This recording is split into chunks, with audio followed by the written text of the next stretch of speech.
আপনি যদি ভাবেন পৃথিবীর সবচেয়ে বিলাসবহুল হোটেলটা মাটির উপর দাঁড়িয়ে আছে, তাহলে ভুল ভাবছেন। কারণ এমন একটা জায়গা আছে যেখানে ঘুম থেকে উঠলেই জানালার ওপাশে দেখা যায় অসীম সমুদ্র। সকালে চাইলে ওয়াটার পার্কে মজা করতে পারবেন, দুপুরে শপিং করতে পারবেন, বিকেলে লাইভ শো দেখতে পারেন, আর রাতে 5 তারকা হোটেলের মতো ডিনার করে আবার নিজের বিলাসবহুল রুমে ফিরে যেতে পারেন। অবাক করার বিষয় হলো, এই পুরো শহরটা কিন্তু স্থির নয়। এটি প্রতিদিন হাজার হাজার মানুষকে নিয়ে ভেসে বেড়ায় সমুদ্রের বুকে। আজ আমরা জানবো সেই ভাসমান দানবাকৃতি শহরের গল্প, যে শহরের নাম আইকন অফ দ্য সিজ। একটা সময়ে পৃথিবীর সবচেয়ে বড় জাহাজের কথা উঠলেই সবার আগে মনে পড়তো টাইটানিকের নাম। সিনেমা, ইতিহাস আর ট্র্যাজেডির কারণে টাইটানিক মানুষের মনে আলাদা একটা জায়গা দখল করে আছে। কিন্তু প্রযুক্তির অগ্রগতির সঙ্গে সঙ্গে সমুদ্রেও শুরু হয়েছে নতুন এক প্রতিযোগিতা। কে বানাবে সবচেয়ে বড়, সবচেয়ে আধুনিক আর সবচেয়ে বিলাসবহুল জাহাজ? সেই প্রতিযোগিতায় নতুন ইতিহাস লিখছেন আইকন অফ দ্য সিজ। এটিকে শুধু বড় জাহাজ বললে ভুল হবে, কারণ এটি আকারে টাইটানিকের চেয়েও অনেক গুণ বেশি বড়। যেখানে টাইটানিকে প্রায় 3,300 যাত্রী ভ্রমণ করতে পারতেন, সেখানে আইকন অফ দ্য সিজে একসঙ্গে 7,000-এরও বেশি যাত্রী ও ক্রু সদস্য অবস্থান করতে পারেন। অর্থাৎ এটি যেন একসঙ্গে একটি ছোট্ট শহরের মানুষের বসবাসের ব্যবস্থা করে। এই অসাধারণ জাহাজটি তৈরি করেছে যুক্তরাষ্ট্রভিত্তিক প্রতিষ্ঠান রয়্যাল ক্যারিবিয়ান। তাদের লক্ষ্য ছিল এমন একটি ক্রুজ তৈরি করা যা শুধু আকাশে নয়, অভিজ্ঞতা, প্রযুক্তি, বিনোদন এবং পরিবেশ সচেতনতার দিক থেকেও বিশ্বের সব জাহাজকে ছাড়িয়ে যাবে। এই স্বপ্নে শুরু হয় 2016 সালে। তখন রয়্যাল ক্যারিবিয়ান ঘোষণা দেয় তারা একেবারে নতুন প্রজন্মের একটি ক্রুজ সিরিজ তৈরি করবে। সেই সিরিজের নাম রাখা হয় আইকন ক্লাস, আর এই সিরিজের প্রথম সদস্যই হলো আইকন অফ দ্য সিজ। জাহাজটি নির্মাণ করা হয়েছে ফিনল্যান্ডের বিখ্যাত মেয়ারটুর্ক শিপইয়ার্ড। বিশ্বের সবচেয়ে আধুনিক শিপইয়ার্ডগুলোর একটি হলো এটি। বিশাল স্টিলের কাঠামো তৈরি করা থেকে শুরু করে হাজার হাজার কেবিন, আধুনিক প্রযুক্তি, নিরাপত্তা ব্যবস্থা এবং অভ্যন্তরীণ সাজসজ্জা সব কিছু মিলিয়ে এই প্রকল্প সম্পন্ন করতে লেগেছে প্রায় 1 দশক, মানে 10 বছর। অবশেষে 2024 সালের জানুয়ারিতে আইকন অফ দ্য সিজ প্রথমবারের মতো আনুষ্ঠানিকভাবে সমুদ্রে যাত্রা শুরু করে। আর যাত্রা শুরুর পর থেকেই এটি বিশ্বের সবচেয়ে বড় ক্রুজ শিপ হিসেবে নতুন রেকর্ড গড়ে। তবে রয়্যাল ক্যারিবিয়ান এখানেই থেমে থাকেনি। আইকন অফ দ্য সিজের সফলতার পর এই নকশা ও ধারণার উপর তৈরি করা হয়েছে আরেকটি বিশাল জাহাজ, স্টার অফ দ্য সিজ। এই জাহাজটি 2025 সালে যাত্রা শুরু করার পরিকল্পনা নিয়ে তৈরি হয়েছে। দুই জাহাজের দৈর্ঘ্য, ওজন, যাত্রী ধারণ ক্ষমতা এবং ভেতরের অনেক সুবিধাই এতটা কাছাকাছি যে অনেকে যাত্রী ভেতরে ঢুকে বুঝতেই পারেন না তারা আইকন অফ দ্য সিজে আছেন নাকি স্টার অফ দ্য সিজে আছেন।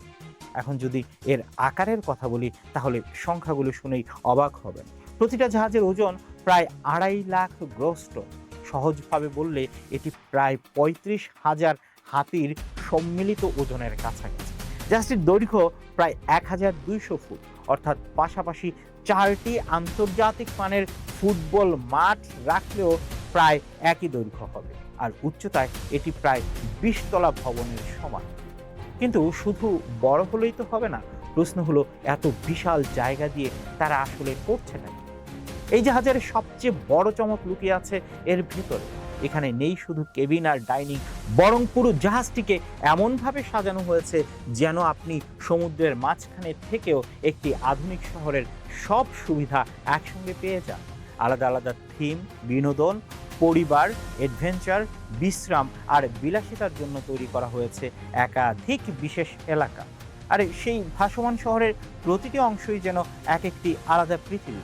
পরের অংশে আমরা ঢুকে পড়ব আইকন অফ দ্য সিজের ভেতরে, দেখব বিশ্বের সবচেয়ে বড় ভাসমান ওয়াটার পার্ক দেখতে কেমন, কেন এই জাহাজকে 8টি আলাদা পাড়ায় ভাগ করা হয়েছে, আর কি এমন আছে যার কারণে 1 সপ্তাহ কাটিয়েও অনেক যাত্রীর মনে হয় সময়টা যেন খুব দ্রুত শেষ হয়ে গেল। এখন পর্যন্ত যা জানলেন সেটা ছিল শুধু বাইরের গল্প, কিন্তু বিশ্বাস করুন আইকন অফ দ্য সিজের আসল বিস্ময় শুরু হয় যখন আপনি এর ভেতরে পা রাখবেন। কারণ এই জাহাজের প্রতিটি করিডোর, প্রতিটি ড্যাক আর প্রতিটি কোণ এমনভাবে ডিজাইন করা হয়েছে যেন আপনি সমুদ্রের মাঝে নয় বরং পৃথিবীর সবচেয়ে আধুনিক কোনো রিসোর্ট সিটিতে ঘুরে বেড়াচ্ছেন। সবচেয়ে মজার বিষয় হলো পুরো জাহাজটিকে 8টি আলাদা নেইবারহুড বা পাড়ায় ভাগ করা হয়েছে, যেটাকে আমরা মহল্লা বলি।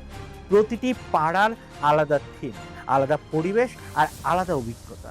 তাই এক জায়গা থেকে আরেক জায়গায় গেলেই মনে হবে যেন নতুন একটি শহরে চলে এসেছেন। যারা ছুটি মানেই শান্তি আর আরাম খুঁজেন তাদের জন্য রয়েছে চিল আইল্যান্ড। এখানে একসঙ্গে রয়েছে 4টি সুইমিং পুল। কেউ চাইলে পানিতে নেমে সময় কাটাতে পারেন, আবার কেউ আরামদায়ক লাউঞ্জ চেয়ারে বসে সমুদ্রের বাতাস উপভোগ করতে পারেন, সাথে চুমুক দিতে পারেন এক গ্লাস ওয়াইনে। সূর্য ডুবে যাওয়ার সময় এই জায়গার দৃশ্য অনেক পর্যটকের কাছে পুরো ভ্রমণের অন্যতম সেরা মুহূর্ত হয়ে ওঠে। আর যদি আপনার পছন্দ হয় অ্যাডভেঞ্চার, তাহলে গন্তব্য হবে থ্রিল আইল্যান্ড। এখানেই রয়েছে বিশ্বের সবচেয়ে বড় ভাসমান ওয়াটার পার্ক, বিশাল সব ওয়াটার স্লাইড, রোমাঞ্চকর রাইড আর পানির নানা খেলা। সব মিলিয়ে এটি শিশু থেকে বড় সবার জন্যই দারুণ এক অভিজ্ঞতা। এমনকি কিছু স্লাইড এতটাই উঁচু যে উপরে দাঁড়ালে চারপাশে শুধু সমুদ্র আর সমুদ্রই দেখা যায়। এবার চলুন এমন একটি জায়গায় যেখানে গেলে মনে হবে পুরো পৃথিবী যেন কয়েক মুহূর্তের জন্য থেমে গেছে। এই জায়গাটির নাম দ্য হাইডাওয়ে। এটি মূলত সমুদ্রের দিকে মুখ করে তৈরি করা একটি ইনফিনিটি পুল এলাকা। পানিতে ভেসে থাকতে থাকতে সামনে শুধু নীল সমুদ্র আর আকাশ। বিকেলের সূর্যাস্তের সময় এই জায়গার সৌন্দর্য অনেকের কাছে ভাষায় প্রকাশ করার মতো নয়। যারা পরিবার নিয়ে ঘুরতে আসেন তাদের জন্য আলাদা করে তৈরি করা হয়েছে সার্ফ সাইড। এখানে শিশুদের জন্য নিরাপদ ওয়াটার স্লাইড, খেলার জায়গা, কার্টুন থিমের বিনোদন এবং পুরো পরিবারের সঙ্গে একসাথে সময় কাটানোর মতো অনেক ব্যবস্থা রয়েছে। তাই মা বাবা নিশ্চিন্তে সময় কাটাতে পারেন আর বাচ্চারাও নিজেদের মতো আনন্দ করতে পারেন। জাহাজের সবচেয়ে ব্যতিক্রমী জায়গাগুলোর একটি হলো অ্যাকোয়াডো।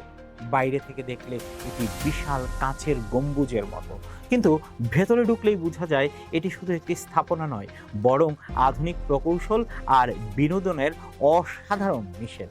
এখানেই রয়েছে বিশ্বের অন্যতম বড় ভাসমান ওয়াটার থিয়েটার। এখানে পানির উপর অ্যাক্রোব্যাটিক্স, ডাইভিং শো, আলো আর সঙ্গীত মিলিয়ে এমন সব পরিবেশনা হয় যা অনেক দর্শকের কাছে সিনেমার দৃশ্যের মতো মনে হয়। এবার আসি জাহাজের প্রাণকেন্দ্রে। এর নাম রয়্যাল প্রমেনেড। এটি অনেকটা একটি আধুনিক শহরের ব্যস্ত বাণিজ্যিক এলাকার মতো। চারপাশে সারি সারি দোকান, ক্যাফে, রেস্টুরেন্ট, লাইভ মিউজিক, আড্ডার জায়গা আর কেনাকাটার অসংখ্য সুযোগ। হাঁটতে হাঁটতে কখন যে সময় কেটে যাবে সেটা টেরই পাবেন না। আরও একটি বিষয়, এই এলাকাকে অন্যদের থেকে আলাদা করা হয়েছে। এখানে প্রায় 30,000-এর মতো গাছপালা ও সবুজায়নের মাধ্যমে এমন একটি পরিবেশ তৈরি করা হয়েছে যেখানে কংক্রিটের বদলে প্রকৃতির অনুভূতি পাওয়া যায়। সমুদ্রের মাঝখানে এত বড় সবুজ পরিবেশ সত্যি অবাক করার মতো বিষয়। অবশ্য যারা একেবারে প্রিমিয়াম অভিজ্ঞতা চান তাদের জন্য রয়েছে সুইট নেইবারহুড। এই অংশটি সাধারণ যাত্রীদের জন্য নয়, শুধু সুইট ক্যাটাগরির অতিথিরাই এখানে প্রবেশ করতে পারবেন। ব্যক্তিগত সুইমিং পুল, আলাদা লাউঞ্জ, এক্সক্লুসিভ রেস্টুরেন্ট অ্যান্ড নিরিবিলি পরিবেশ, সব কিছু এখানে গোপনীয়তা আর বিলাসিতাকে গুরুত্ব দিয়ে তৈরি করা হয়েছে। মজার বিষয় হলো এত বড় জাহাজে ঘুরতে ঘুরতে অনেকেই ভুলে যান যে তারা আসলে সমুদ্রের উপর ভাসছেন, কারণ চারদিকে এমন সব সুযোগ সুবিধা রয়েছে যা সাধারণত একটি আধুনিক শহর বা বিলাসবহুল রিসোর্টেই দেখা যায়। তবে এত বড় ভাসমান শহর মানুষ কোথায় থাকে, কেমন সেই কেবিনগুলো, সবচেয়ে দামি রুমে কী কী সুবিধা পাওয়া যায়, আর কেন একটি মাত্র স্যুটের ভাড়া কয়েক কোটি টাকা পর্যন্ত পৌঁছে যায়। এতক্ষণ আমরা দেখলাম এই ভাসমান শহরের বাইরের সৌন্দর্য আর ভেতরের অসাধারণ সব এলাকা। কিন্তু দিনের শেষে মানুষ তো বিশ্রাম নেয় নিজের রুমেই। আর আইকন অফ দ্য সিজের কেবিনগুলো দেখলে মনে হবে এটি কোনো সাধারণ জাহাজ নয়, বরং সমুদ্রের উপর দাঁড়িয়ে থাকা 5 তারকা হোটেল। এই জাহাজে রয়েছে মোট প্রায় 2805টি কেবিন। তবে সব কেবিন একরকম নয়। কেউ চাইলে তুলনামূলকভাবে কম খরচে ইন্টেরিয়র বা ব্যালকনি কেবিন নিতে পারে। আবার যারা বিলাসিতার কোনো সীমা মানতে চান না, তাদের জন্য রয়েছে এমন কিছু স্যুট যেগুলো পৃথিবীর সবচেয়ে ব্যতিক্রমী ক্রুজ রুমগুলোর মধ্যে ধরা হয়। প্রতিটি সাধারণ কেবিনে রয়েছে আরামদায়ক বিছানা, স্মার্ট টেলিভিশন, আধুনিক বাথরুম, পর্যাপ্ত স্টোরেজ, শীততাপ নিয়ন্ত্রণ ব্যবস্থা এবং আরামদায়ক থাকার জন্য প্রয়োজনীয় প্রায় সব সুবিধা। কিন্তু আসল চমক শুরু হয় বিলাসবহুল স্যুটগুলোতে। সবচেয়ে আলোচিত আবাসনগুলোর একটি হলো আলটিমেট ফ্যামিলি টাউন হাউস। এটি কোনো সাধারণ রুম নয়, বরং 3 তলা বিশিষ্ট একটি ব্যক্তিগত বাড়ির মতো। ভেতরে রয়েছে নিজস্ব স্লাইড, শিশুদের জন্য আলাদা খেলার জায়গা, বড় সিনেমা স্ক্রিন, একাধিক বাথরুম, ব্যক্তিগত ডাইনিং স্পেস এবং পরিবারের সবাই একসঙ্গে সময় কাটানোর মতো প্রশস্ত লিভিং এরিয়া। কিছু স্যুটে আবার রয়েছে ব্যক্তিগত জাকুজি, বড় বেলকুনি, এমনকি সমুদ্রের দিকে মুখ করা ব্যক্তিগত ইনফিনিটি পুলও। আর এসব স্যুটে থাকা অতিথিদের জন্য সার্বক্ষণিক একজন ব্যক্তিগত বাটলার থাকে।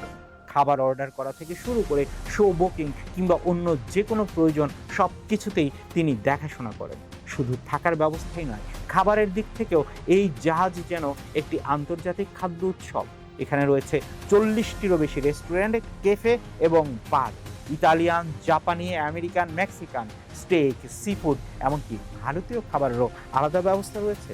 সকালে ইউরোপীয় ধাঁচার নাস্তা, দুপুরে আন্তর্জাতিক বুফে, আর রাতে সমুদ্রের দৃশ্য।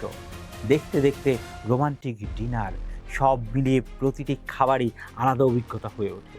চাইলে নিজের কেবিনে বসে এই রুম সার্ভিসের মাধ্যমে খাবার অর্ডার করা যায়। এখন প্রশ্ন হতে পারে, 1 সপ্তাহ ধরে একই জাহাজে থাকলে কি একঘেয়ে লাগবে? বাস্তবে ঠিক উল্টোটা হয়, কারণ প্রতিদিন এখানে নতুন কিছু করার সুযোগ রয়েছে। ব্রডওয়ে ধাঁচের musical show, ice skating, live concert, DJ party, rock climbing, wall, mini golf, surfing, simulator, fitness centre, spa, casino, video game zone. বিনোদনের তালিকাটা এত বড় যে অনেক যাত্রী সব কিছু উপভোগ করে শেষ করতে পারে না। আর শিশুদের জন্য রয়েছে আলাদা ক্লাব, খেলাঘর এবং সারাদিনের নানা আয়োজন। তবে এত বিলাসিতার জন্য খরচও কম। সাধারণভাবে 1 সপ্তাহের ক্রুজ ভাড়া জন প্রতি প্রায় $2000 থেকে শুরু হয়, যা বাংলাদেশি টাকায় প্রায় 2.5 লক্ষ টাকা। মৌসুম, রুট এবং কেবিনের ধরন অনুযায়ী এই খরচ আরও অনেক বেড়ে যেতে পারে। বিলাসবহুল স্যুটগুলোর ক্ষেত্রে খরচ কয়েক লাখ মার্কিন ডলার পর্যন্ত পৌঁছতে পারে, যা বাংলাদেশি টাকায় কয়েক কোটি টাকা হতে পারে। বিশেষ ভ্রমণ প্যাকেজের উপর নির্ভর করে এটি, অর্থাৎ এটি সবার জন্য নয়। তবে যারা এই অভিজ্ঞতা নিতে পারেন তাদের কাছে এটি জীবনের অন্যতম স্মরণীয় ভ্রমণ হয়ে থাকে। আরেকটি বিষয় আইকন অফ দ্য সিজকে অন্য অনেক বড় জাহাজ থেকে আলাদা করেছে, সেটি হলো পরিবেশ বান্ধব প্রযুক্তি ব্যবহার। এই জাহাজটি মূলত এলএনজি বা লিকুইফাইড ন্যাচারাল গ্যাসে চলে। প্রচলিত ভারী সামুদ্রিক জ্বালানির তুলনায় এটি কম সালফার অক্সাইড, কম নাইট্রোজেন অক্সাইড এবং তুলনামূলকভাবে কম কার্বন নিঃসরণ করে। যদিও এলএনজি পুরোপুরি দূষণমুক্ত নয়, তবুও বর্তমান প্রজন্মের বড় ক্রুজ শিপগুলোর মধ্যে এটি তুলনামূলকভাবে পরিচ্ছন্ন জ্বালানি হিসেবে ব্যবহৃত হচ্ছে। এছাড়া জাহাজটিতে রয়েছে উন্নত বর্জ্য পরিশোধন ব্যবস্থা। ব্যবহৃত পানির বড় একটি অংশ পরিশোধন করে আবার পুনরায় ব্যবহার করা হয়। এতে পানির অপচয় কমে এবং সমুদ্রে বর্জ্য ফেলার পরিমাণও হ্রাস পায়। পাশাপাশি পরীক্ষামূলকভাবে ফুয়েল সেল ভিত্তিক বিদ্যুৎ উৎপাদন প্রযুক্তিও যুক্ত করা হয়েছে, যা ভবিষ্যতের আরও পরিচ্ছন্ন সামুদ্রিক পরিবহনের সম্ভাবনা তৈরি করে। রয়্যাল ক্যারিবিয়ান এখানেই থেমে নেই। আইকন ক্লাসকে আরও বড় করতে ইতিমধ্যেই স্টার অফ দ্য সিজের যাত্রার প্রস্তুতি সম্পন্ন করেছে। এছাড়া লিজেন্ড অফ দ্য সিজ নামে আরেকটি নতুন জাহাজও এই সিরিজে যুক্ত হওয়ার পরিকল্পনায় রয়েছে।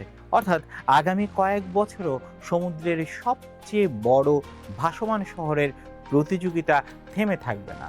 সবশেষে একটা প্রশ্ন থেকেই যায়, আইকন অফ দ্য সিজ কি শুধু একটি বিলাসবহুল ক্রুজ শিপ? হয়তো না, কারণ এটি শুধু মানুষকে এক দেশ থেকে আরেক দেশে নিয়ে যায় না, এটি দেখিয়ে দেয় আধুনিক প্রকৌশল, প্রযুক্তি, স্থাপত্য, বিনোদন আর বিলাসিতা একসঙ্গে মিললে একটি জাহাজও কীভাবে একটি সম্পূর্ণ শহরে পরিণত হতে পারে। হয়তো ভবিষ্যতে সমুদ্রের বুকে এমন আরও অনেক ভাসমান শহর তৈরি হবে, কিন্তু ইতিহাসে সবসময় মনে রাখা হবে সেই জাহাজটিকে, যেটি প্রথমবার বিশ্বের মানুষকে বুঝিয়েছিল একটি ক্রুজও হতে পারে পুরো একটি শহর, আর সেই নামটি হলো আইকন অফ দ্য সি।